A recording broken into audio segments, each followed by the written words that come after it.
सुमंत जी महाराज अयोध्या वापस पहुंचे। मन में कल्प विकल्प विचारते हुए कि किस किस को जाके मेरे को जवाब देना है। ये कल्पना एक सहजी होती है कि जब आदमी ऐसी परिस्थितियों में फंस जाता है कि जब अपनी विद्या बुद्धि काम न दे तो ऐसे में आदमी को क्या कुछ नहीं कर सकता है, इसका अनुमान लगाना बड़ा मुश्किल है। यद्यपि कैकेयी मैया के महलों में जाके महाराज दशरथ कहना चाहिए बेहोश हुए या धर्म संकट में फंसे, और जब सुबह राम जी आके और वन को चले गए तब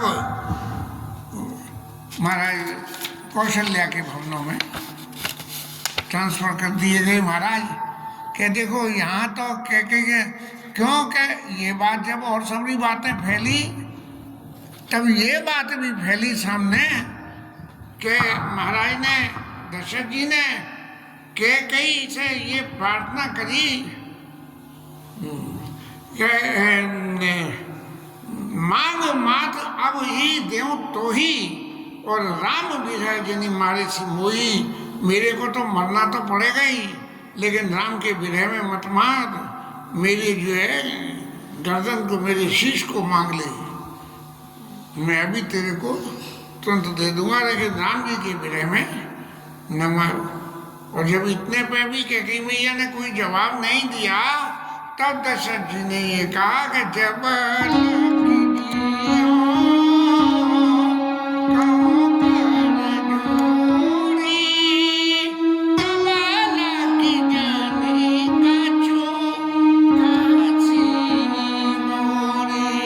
अब मैं जब तक माथा नहीं मांग रही, मेरा सिर नहीं मांग रही है तो मत मांग, लेकिन मेरे से दोबारा कुछ मत कहना, मैं तेरे हाथ जोड़ के वंदना करता हूँ।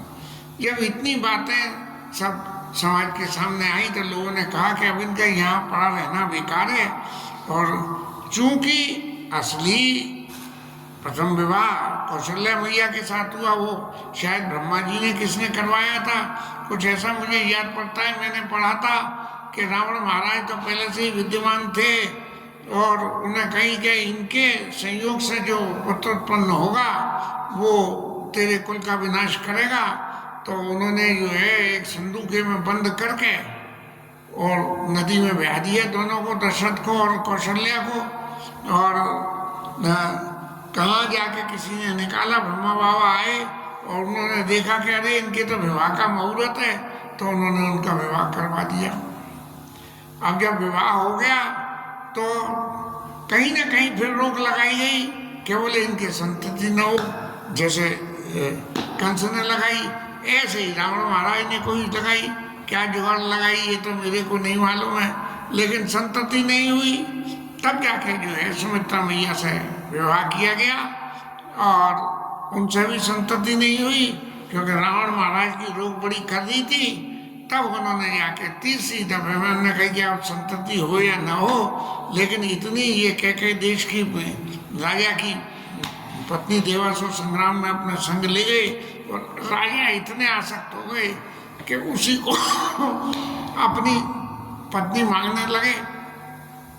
जब उसको इतनी अपनी पत्नी मांगने लगे और भगवान का जन्म हुआ, भगवान का प्राकट हुआ, और प्राकट होने के बाद में उन्होंने जब ये देखा कि देवताओं के कार्य के लिए वन में जाने को, तो बोले ये दोनों माताएं तो किसी भी तरह से इस बात के लिए तैयार नहीं होंगी, क्योंकि रिस्क पूरी इन्वॉल्व है कि राजा का शरीर रहे न रहे।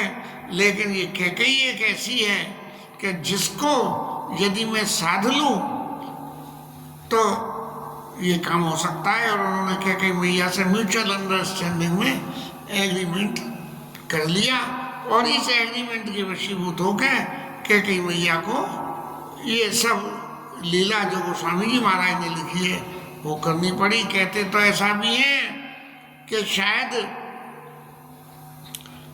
कौशल्या, सुमित्रा, इतने नाम स्त्रियों में आए, लेकिन कैकेयी नाम दोबारा किसी स्त्री का नहीं आया। ऐसा मेरे अनुमान में लगता है कैकेयी नाम। और एक बात और भी है कि जनकपुर की कोई कन्या दोबारा अयोध्या विवाह होके नहीं आई, कहीं सुनाई तो पड़ा नहीं है। मेरा ज्ञान तो बहुत सीमित है। अब जब राजा को कौशल्या मैया के भवन में ट्रांसफर कर दिया गया, सुमंत जी से पूछा कि राम तो नहीं आए। ये राजा को पहले से अंदेशा था कि नहीं आएंगे, तो जो है उनका संदेश क्या दिया, ये संदेश मेरे को तुम सुना दो। तो राम जी के दिए उस संदेश को हृदय में धारण करके और इस शरीर का परित्याग कर दिया जाए। धरी दीन देवता बेटी वालू कौसुमंत्र का राम कहाँ लखानो कहाँ राम छने कहाँ प्रिय पुत्र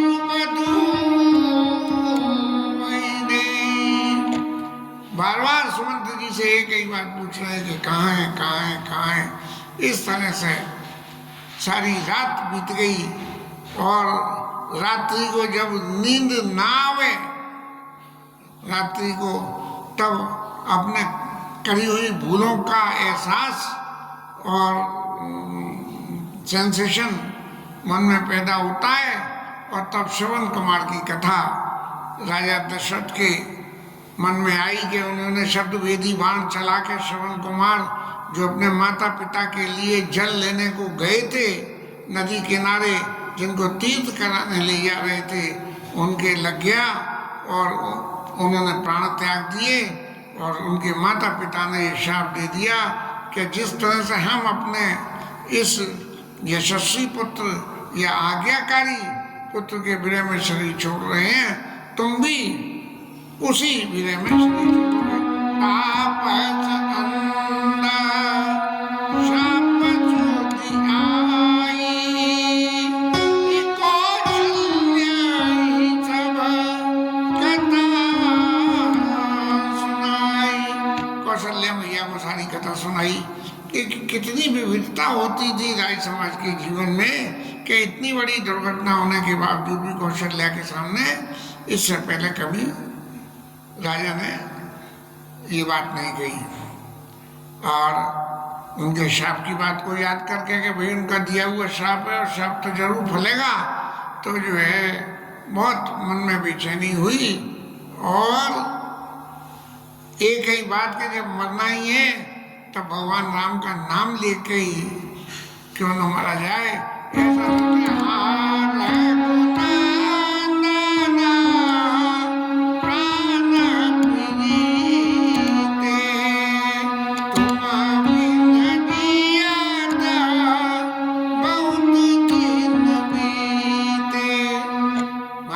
ऐसा लगने लगा कि जीवन कितना लंबा हो गया तुम्हारे बिना। ऐसा करते हुए और फिर राम राम राम राम के माने कितना सार्थक है। राम राम कही राम कही राम राम कही राम, 6 दफे। तनु परिहरि रघुवर बिरा राहु गयो सुरधाम। राजा दशरथ ने राम राम राम 6 दफे कहा। ये 6 दफे कहने का क्या अर्थ है, इस पर कभी विचार करना चाहिए। गोविंद प्रेरणा करेंगे जरूर कि ये 6 दफे ही क्यों कहा, 7 दफे क्यों नहीं कहा, 5 दफे क्यों नहीं कहा। इस तरह से कोई विचार कभी किन्हीं संतों से कथा में सुनने को मिले तो बड़ा अच्छा लगेगा। राजा दशरथ का शरीर शांत हुआ और जैसा होता है कि किसी का शरीर समाज में जब शांत होता है तो कल्पनाएं बहुत सी होती हैं, बहुत से लोग कहते हैं बुरा हुआ, बहुत से कहते हैं अच्छा हुआ। लोग आज जो है विलाप कर रहे हैं और इस तरह से विलाप का वातावरण बन गया कि कोई आदमी रोए बिना भी नहीं हुआ। क्यों कि अतः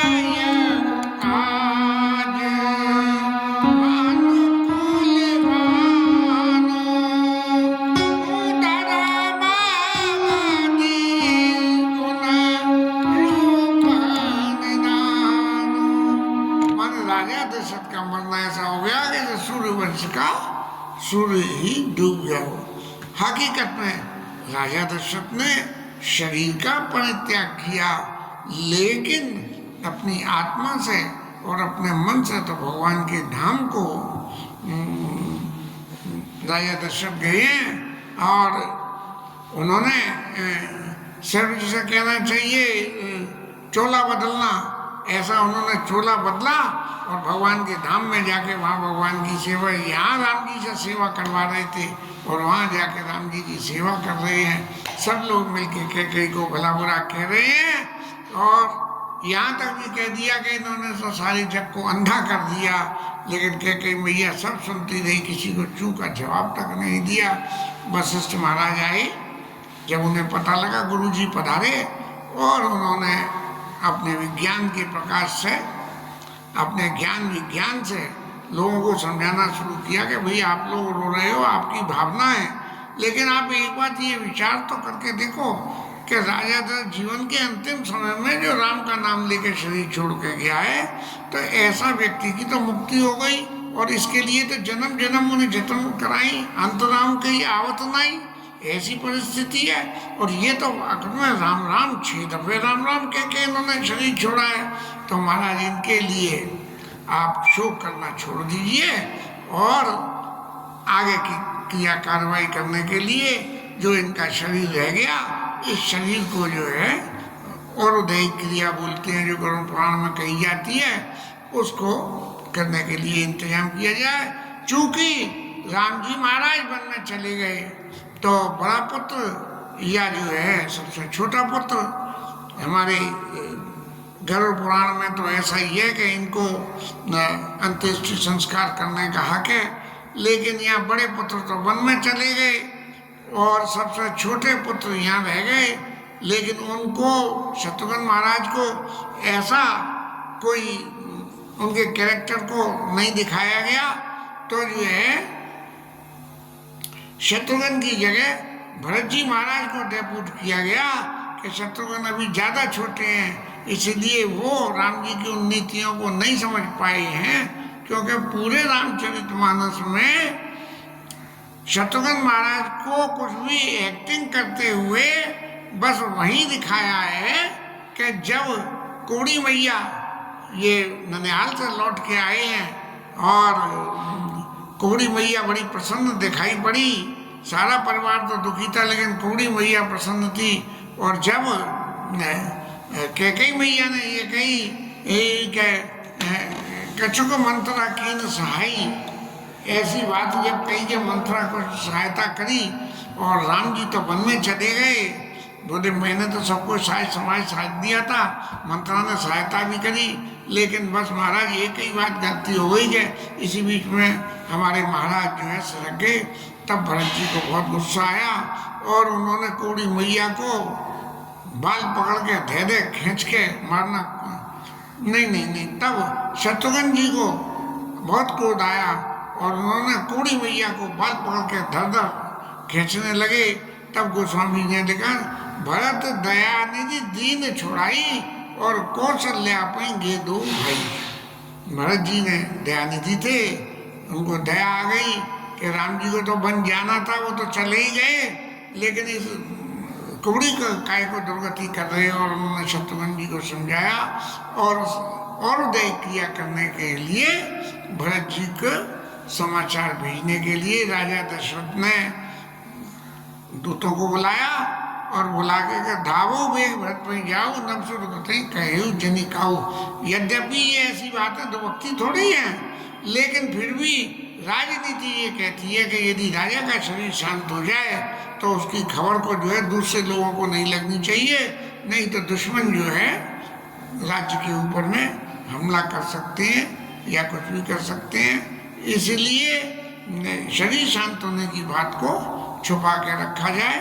और कैसे रखा जाए बोले, किसी को पता न लगे तो तेल ना भरी नर्तन राखा, तेल में जो है शायद काफ़ी दिन, मैंने अभी किसी दिन कथा में सुना था, कितने दिन जो है वो राजा दशरथ के शरीर को नाव में तेल भरा गया और उसमें राजा के शरीर को डुबो कर रख दिया गया, क्योंकि प्रिजर्वेशन का कोई और दूसरा साधन तो था नहीं। अब पानी में चल के कीड़े मकोड़े जाएंगे नहीं, और तेल में डूबा हुआ है इसलिए अंदर खराब नहीं होगा। अचार वचार जैसे डालते हैं तो उसमें भी तो तेल डालने से अचार नहीं खराब होते हैं, और तेल नहीं जलता है तो खराब हो जाता है। तो ऐसे तेल ना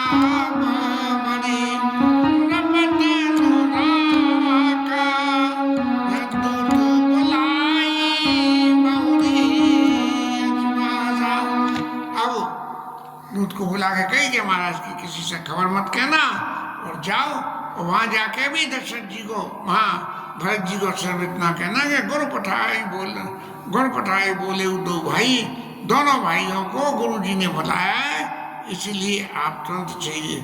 सामाजिक रूप में भी यहाँ होता है, यदि घर में कुछ हो जाता है तो लोग अपने रिश्तेदारों को क्या बोले तुरंत आ जाओ, और खास करके जिसका शरीर शांत हुआ हो उसके अपने पुत्र पुत्री उनको बोले फौरन आ जाओ। ये नहीं कहते कि शरीर शांत हो गया इसलिए, क्योंकि लोग समझते हैं कि आदमी का धीरज छूट जाता है। इसीलिए अब महाराज भरत जी महाराज को नौता गया, गुरु बुलाई पठे दो भाई, तुरंत जो है भरत जी जो है, क्योंकि कहते ऐसा है कि भरत राम जी की अनुहारी, राम जी को तो सब कुछ दिख रहा था और भरत जी को भी वो सब समझ में आ रहा था। तो वो जो है रात को उनको स्वप्न में ऐसा आदेश मिलता था कि पता नहीं राजा का शरीर रहेगा या न रहेगा। तब जो है उठ के सुबह शंकर जी की पूजा करते हैं भरत जी महाराज, और राजा की परिवार की कुशल के लिए प्रार्थना करते हैं। और दूतों के आने से भरत जी महाराज जो है तुरंत रथ में सवार होकर और चल दिए। हृदय सोच बड़ कछु न सुहाई, अस जानई जिय जाऊं उड़ाई। बड़ा हृदय में सोच कि मैं क्या करूं और क्या नहीं करूं, ऐसा लगे कि बिल्कुल हवा में उड़ के हवाई जहाज में बैठ के बोले। लेकिन उस वक्त के तो रथ भी हवाई जहाज की रफ्तार से चलते थे, लेकिन ये भरत जी के जो है चित्त की दशा का वर्णन किया गया है। एक निमेष बरस समझाई, ए विधि भरत नगर नियराई। भरत जी महाराज जो है अयोध्या के बाहर आ गए। बाहर आके मन की जो कल्पना, नगर की जो वातावरण को देखा, तब समझ गए कि जरूर निश्चित रूप से कोई न कोई ऐसा अपशकुन का काम हो गया है। लोग आते हैं, मिलते हैं, पुरुषन मिलाई न काई कछो, और गवाई जुहार रही जाई। राम राम श्याम श्याम करके और चले जाते हैं, कोई भरत जी को कुछ नहीं कहता। क्योंकि जनता जनार्दन की जो स्थिति होती है ये तो बहते पानी की होती है। जिधर पानी बह दिया उधर ही सब चले जाते हैं। एक तरफ से छाप के वोट डाल के सरकार बना देते हैं, चाहे उसमें कितनी गलत आदमी खड़ा क्यों ना हो गया हो चुनाव में, लेकिन एक सिरे से वोट डाल के जो है उसे जितवा देते हैं। ऐसे ही अयोध्या के व्यक्तियों की हालत थी। अब सबों ने जब एक भरत कर सम्मत करे, एक उदास भाई सुन रही, कान मोड़ कर रत गई जिया, एक कही ये बात अलिया सुगत जाई इस कहते तुम्हारे, और राम भरत को प्राण प्यारे। जब लोगों ने कहा कि इन सब में इस तरह की बात है, भरत जी की भी सम्मत हो सकती है। अब तो जनता जनार्दन तो सब जनता जनार्दन है, क्या इसमें जनार्दन तो शब्द है ही नहीं है। जहाँ जिधर की हवा चल गई उधर ही सब बह जाते हैं। ऐसे लोग सब दुखी हो रहे हैं, कोई कुछ नहीं पूछा है। भरत जी की तो डर के मारे प्राण निकले जा रहे हैं। और पुरुषन मिलाई न काई कछु, और गवई जुहार जान, भरत कुशल पूछ न सकई, भय विषाद मन माई। अब जो कोई आदमी हमारे सामने से निकल के जाए राम राम करके और चलता बने, तो पता नहीं हमसे क्या गलती हो गई है, ऐसा चित्त में जब आता है तब जो है भरत जी महाराज इस परिस्थितियों का सामना करते हुए तुरंत सबसे पहले अपने भवन में कैकेयी मैया के पास में गए। क्यों गए कि जाना तो सबसे पहले पिता के पास है, और राजा दशरथ का वास स्थान कैकेयी मैया का महल था, इसीलिए तो वो कैकेयी मैया के महल में सबसे पहले जाके उन्होंने समाचार दिया कि राम ही काल दे युवराजू। कौशल्या सुमित्रा को तो पता भी नहीं लगी। तो इसलिए भरत जी महाराज अपनी माँ कैकेयी के पास नहीं गए, बल्कि वो राजा दशरथ के पास जाने के लिए कैकेयी मैया के भवन में गए। लेकिन जब वहां जैसे ही भवन में गए और कैकेयी मैया को हंसते हुए देखा तो उनके चित्त में थोड़ा सा ये लगा कि जब सब लोग इतने दुखी हैं तो ये हर्षित क्यों हैं। कैकेयी हर्षित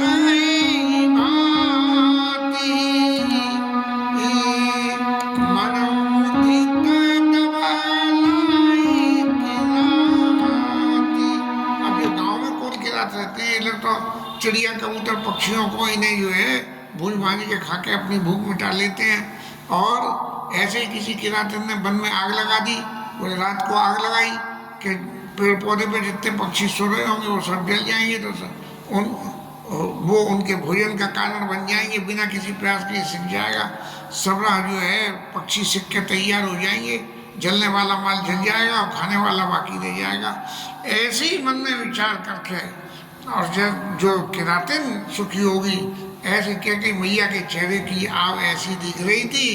भरत जी आए, माता को प्रणाम किया और अपने परिवार की कुशल नंसाल की कुशल सुनाई और फिर पूछा कि माता यहाँ घर में इतनी शांति, कोई आ नहीं रहा, कोई जा नहीं रहा, राजा मौजूद है यहाँ, राजा के पास तो सब लोग आते हैं, आना जाना चाहिए, ऐसी क्या बात है।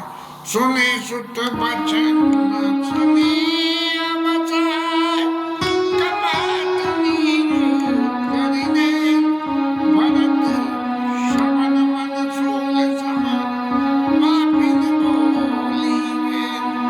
माताओं के तो पता नहीं आँख में क्या होता है, कौन से समुद्र का जल भरा होता है, वो अच्छे भले में नेक में ये टप टप टप टप टपकने लगता है, बिल्कुल ऐसे जैसे कि टायर में भरी हुई हवा में एक छेद होते ही हवा जो है ट्यूब में छेद होते ही हवा निकलने लगती है, ऐसे टप टप होता रहता है। तो कैकेयी मैया ने अपनी आंखों में से वही पानी झड़वा के और भरत जी से कहने लगी, सकल कुशल कही भरत सुनाई, पूछी निज कुल कुशल सुहाई। अपने कुल की कुशल पूछी भरत जी महाराज ने, बोले आपका परिवार तो पियर वाला सब राजी खुशी है, लेकिन हमारे क्या है। अब जब कैकेयी मैया से ये बात पूछी गई तब कैकेयी मैया ने आंखों में कपट का जल भर के और बोली, तात बात में सकल समारी भय मंत्र साहेब झारी, और कच्छ को काज विधि बीच बिगाड़े और भूपति सुरपति पर पुर पग धारे। मैंने तो महाराज सब तुम्हारे लिए राजा बनाने का साधन कर लिया और मंत्रा ने कुछ सहायता भी करी उसमें, और लेकिन बीच में भगवान ने बिगाड़ दिया कार्य कि राजा दशरथ का शरीर नहीं गया। और फिर उन्होंने जब ये सुनी तो भरत जी अत्यंत शोक मग्न होके और उन्होंने माँ से पूछा कि माँ पिताजी न रहे वो तो अलग बात है, लेकिन उनके न रहने का कारण क्या है। तब कैकेयी मैया ने सुन सुत बचन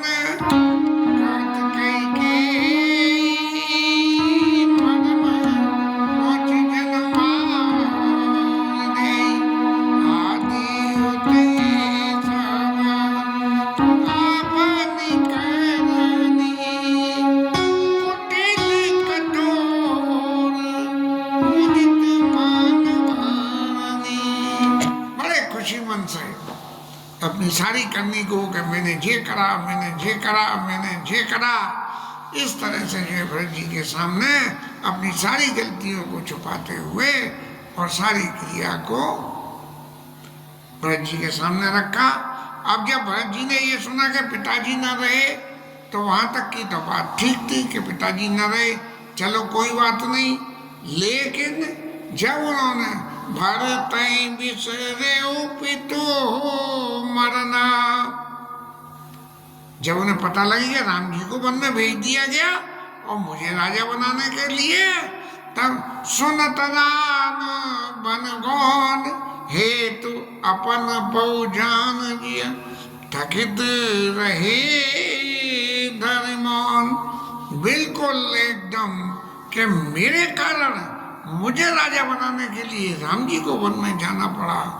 ऐसे थकित हो गए कि बोले मेरे चित्त में कभी राजा बनने की कल्पना भी नहीं थी, मैं तो राम जी का सेवक बना रहना चाहता, लेकिन मुझे राजा बनाने के लिए राम जी से राज्य लेके उनको वन में भेज दिया गया कि वो कभी भी राजा न बन जाए। ऐसी बात से भरत जी एकदम शोक मग्न हो गए और इतने मग्न हो गए कि उनसे कुछ कहते हुए नहीं बना। इसके साथ में ये आज कथा विश्राम करेंगे, क्योंकि भरत जी जब मिलेंगे सब लोगों से तो कथा थोड़ी लंबी हो जाएगी, इसलिए आज कथा का यहाँ विश्राम।